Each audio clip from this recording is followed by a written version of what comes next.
बिस्मिल्लाहिर्रहमानिर्रहीम। ये CSS3 की सीरीज़ का लेक्चर 15 है कि जिसके अंदर हम टेक्स्ट फॉर्मेटिंग पढ़ लेंगे। यहाँ पे मैंने एक सिंपल HTML डॉक्यूमेंट क्रिएट कर लिया है और इसके अंदर सिर्फ एक पैराग्राफ डाल दिया है और इसके साथ साथ स्पेन और H2 वाला हेडिंग भी डाल दिया है। तो आउटपुट CSS के अंदर मैंने कुछ भी नहीं रखा और यहाँ पे हम फॉर्मेटिंग कर लेते हैं। ठीक है, आउटपुट भी यहाँ ओपन कर लेते हैं, प्रीव्यू, शो प्रीव्यू, और यहाँ से मैं टेक्स्ट फॉर्मेटिंग स्टार्ट कर लेता हूँ।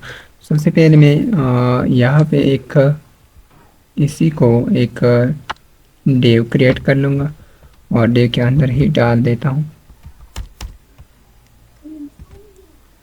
और यहाँ से मैं डेव को टारगेट करके अब देख सकते हैं कि मैंने एक बॉक्स बना दिया और इसके अंदर एक पैराग्राफ डाल दिया है। ठीक है, अब हम यहाँ पे कुछ फॉर्मेटिंग ऐड कर लेते हैं। सबसे पहले मैं यहाँ पे पैराग्राफ को टारगेट कर लूँगा, पैराग्राफ को टारगेट कर लेते हैं और यहाँ पे सबसे पहले हम टेक्स्ट अलाइनमेंट पढ़ लेंगे। तो टेक्स्ट अलाइनमेंट के लिए हम टेक्स्ट अलाइनमेंट प्रॉपर्टी यूज़ कर लेते हैं कि टेक्स्ट को कहाँ पे आपने रखना है। अगर आप सेंटर पे रखना चाहते हो तो ये सेंटर में आ जाएगी, ये देख लें। ठीक है, अब सेंटर में आ चुके। फिर इसके बाद ये बाय डिफ़ॉल्ट लेफ़्ट ही होते हैं तो लेफ़्ट से कुछ भी नहीं होगा। ठीक है, लेफ़्ट की यूज़ कर सकते हैं, राइट भी यूज़ कर सकते हैं। आप राइट की तरफ लेना जाना चाहते हैं तो इस तरह से आप राइट भी कर सकते हैं। इसके अंदर जस्टिफाई है तो ये हर साइड से इक्वल स्पेस लेगी। ठीक है, इक्वल स्पेस यहाँ से और यहाँ तक ये इक्वल स्पेस लेगी जस्टिफाई से। फिर इसके अंदर एक और एंड प्रॉपर्टी है, पहले स्टार्ट और एंड भी हम यूज़ कर सकते हैं। ठीक है, तो ये वही किस्सा है लेफ़्ट और राइट की। ठीक है, तो इस तरीके से आप टेक्स्ट अलाइन यूज़ कर सकते हैं। मैं जस्टिफाई ही लिख लेता हूँ, ये बेस्ट है। और फिर इसके बाद है टेक्स्ट अलाइन लास्ट। इसका मतलब है कि ये लास्ट लाइन पे आपने इसको आपने कहाँ पे रखना है। तो इसके लिए हम text align last property use कर लेते हैं। यहाँ पे लिख लेते हैं टेक्स्ट अलाइन और लास्ट। यहाँ पे अगर मैं सेंटर लिख लूँ तो ये सेंटर में आ जाएगी, सिर्फ एक ही लाइन, यही लाइन। और अगर मैं लेफ़्ट तो वैसे भी ये बाय डिफ़ॉल्ट लेफ़्ट है, राइट कर सकता हूँ, एंड भी दे सकता हूँ, तो ये वही किस्सा होगा एंड के साथ। ठीक है, तो इस तरीके से आप जस्टिफाई भी ऐड कर सकते हैं। जस्टिफाई की आउटपुट कुछ इस तरह से आ जाएगी। और ये लेफ्ट ही ठीक है, लेफ्ट। फिर इसके बाद है text transform. Text transform property, इस प्रॉपर्टी इसके अंदर हम मेरे पास तकरीबन 3-4 वैल्यूज़ है। अगर हम टेक्स्ट को कैपिटलाइज करना चाहते हैं, लोअर पाम में रखना चाहते हैं, अपर पाम में रखना चाहते हैं, नॉन में से बाय डिफ़ॉल्ट वैल्यू। अगर सबसे पहले हम अपर केस लिखेंगे वे सारे के सारे टेक्स्ट अपर केस में आ जाएंगे, लोअर से लोअर केस में आ जाएंगे।